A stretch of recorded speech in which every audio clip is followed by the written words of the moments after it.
جو رنجیت سنگھ ہے یہ اس کے دور میں تعمیر ہوئی. یہ بھی کہا جاتا ہے کہ رنجیت سنگھ کو حضور کے ٹائٹل سے پکارا جاتا تھا اس کے کورٹ میں. فار دیٹ ریزن ہم اس جگہ کو حضوری باغ کہتے ہیں.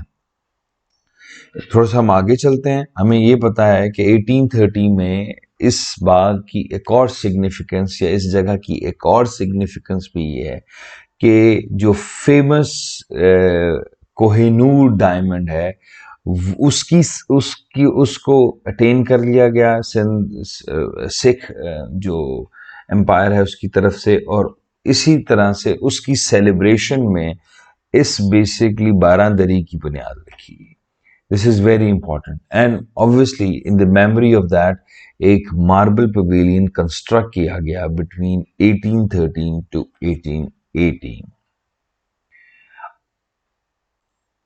اور یہ اس کی جو کنسٹرکشن کی گئی ہے یہ بیسکلی ایک there was a فقیر عزیز الدین, he was under the supervision اس رائل گارڈن میں اس پویلین کی, ماربل پویلین کی, جس کو آج ہم بارہ دری کہتے ہیں, اس کی کنسٹرکشن کی گئی. اب ہم کچھ امیجز دیکھتے ہیں before discussing the basic plan of this Hazuri Bagh. Let's have a look on this is an old picture of that Hazuri Bagh, جس کو آپ دیکھ سکتے ہیں کہ اس کے سامنے شاہ قلعہ موجود ہے. یہ تھوڑی سی پرانی تصویر ہے. آج یہ ایک ذرا زیادہ ماڈرن, زیادہ ریفائنڈ جو ہے وہ لک دیتا ہے. You can see another picture, اور اس میں ایک ضروری چیز جو آپ دیکھ سکتے ہیں کہ جو میناریٹس ہیں وہ بھی نظر آ رہے ہیں شاہی مسجد کے. جی یہ ایک اور پکچر ہے. جس طرح سے ایک ورڈ بہت زیادہ استعمال ہو رہا ہے, وہ کال اٹ چہار باغ. مین زیادہ تر جو مغل ٹائم کے باغات ہیں اس میں جس طرح سے چیزوں کو استعمال کیا گیا ہے وہ چہار باغ ہے. اور لٹلی جو درمیان میں اسٹرکچر موجود ہے, it's a very famous structure in Mughal empire, in Mughal architecture, we call it baradari. اب ہم اس کے کچھ امپورٹنٹ فیچرز دیکھ لیتے ہیں اس بارہ دری کے, بیکاز یہ جو بارہ دری ہے اٹس اے کی ایلیمنٹ آف دس حضوری باغ. تو اب ہم اس کے کچھ امپورٹنٹ, جس طرح سے اگر ہم اس کو آگے چل کے غور سے دیکھیں گے تو اس کی ٹاپ پہ کہا یہ جاتا ہے کہ دیر واز اے پویلین, جس کو کیوسک مینشن کیا گیا ہے, اور جب 1920-1930 کے درمیان there was a powerful storm, اور وہ تباہ ہو گیا, وہ ڈسٹروائے ہو گیا, اور اس کے بعد وہ دوبارہ تعمیر نہیں کیا گیا. اس کا بیسک پرپز جو کیوسک ہے, اس کا بیسک پرپز یہ ہوتا ہے کہ آپ دور سے آپ میسیجز کو کمیونیکیٹ کر سکتے ہو, لیکن اب بھی اس کی ایک نشانی وہاں پہ نظر آتی ہے کہ یہاں پہ کوئی چیز موجود ہوگی. اسی طرح سے there was the master plan is based on the idea of ہشت بہشت, meaning there was a nine fold idea جو کہ رنجیت سنگھ کے دور میں رکھا گیا. اس کے ساتھ ساتھ we can see a mirrored mosaic work, اور it's very finely rendered. بار بار میں ان بہت ساری ایسی ٹرمز ہیں جس کا ذکر کرتا رہتا ہوں. جب ہم موزیک کی بات کرتے ہیں تو موزیک سے مراد یہ ہوتی ہے کہ جب ہم چھوٹے چھوٹے پیسز کو آپس میں جوائن کر کے کوئی ڈیکوریٹو ایلیمنٹ بناتے ہیں تو اس کو موزیک کہا جاتا ہے. تو اٹس اے مررڈ موزیک ورک. سملرلی اگر ہم آرچز کو غور سے دیکھتے ہیں تو وہ تین آرچز ہیں جو کہ پلرز کے ساتھ اسٹینڈ ہوئی ہیں.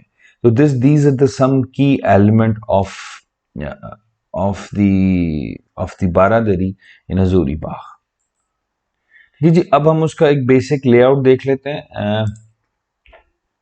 یہ اس کا بیسک پلان ہے اس باغ کا جو ہمیں نظر آتا ہے.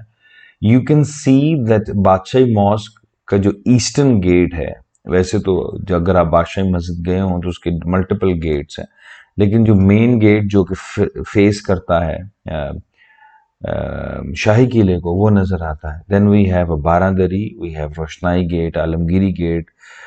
اس وقت اس کی ایک سگنیفیکنس اور بھی ہے کہ علامہ اقبال کا مقبرہ بھی اسی وسینٹی میں موجود ہے. لاہور فورٹ ہے، میناریٹس ہیں، اور اسی طرح سے ہمیں سیلز نظر آتے ہیں جو بھی لاہور فورٹ کا ہے. تو دس از دا اگین ہم تھوڑی سی اور تصویریں اس کی دیکھ لیتے ہیں.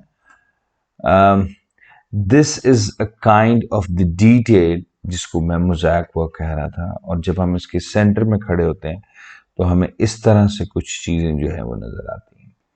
اب ہم تھوڑا سا اور اس کی دس از کیوسک جس کی میں بات کر رہا تھا، آپ کو اوپر سے یو کین سی کہ اس میں ایک علیحدہ سے پویلی نظر آتا ہے، ایک علیحدہ سے ایک سرفس نظر آتی ہے جس سے یہ سمجھ میں آتی ہے کہ یہاں پہ کوئی کنسٹرکشن ہو سکتی ہوگی. This is a side view of the Bagh. اور اس وقت یس اب اس کی جس طرح میں نے آپ کو بتایا، اس کی امپورٹنس یہ ہے کہ یہاں پہ علامہ اقبال کا مزار بھی ہے اسی کی ویسینٹی میں، اور we can see different development in the botanical infrastructure, جو کہ پہلے سے پرانی تصویروں میں ہمیں اتنی ڈیٹیل سے نظر نہیں آتے جتنا اب نظر آتے ہیں. تو دیٹس آل فار حضوری باغ. ہم اگلے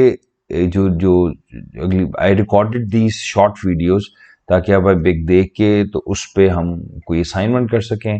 from now onward we will discuss about the colonial garden in Lahore. کیونکہ اچھا یہاں پہ میں آپ کو ایک بات امپورٹنٹ بتاتا چلوں کہ یہ صرف ایک باغ کو میں نے سکھ ٹائم میں پٹ کیا ہے.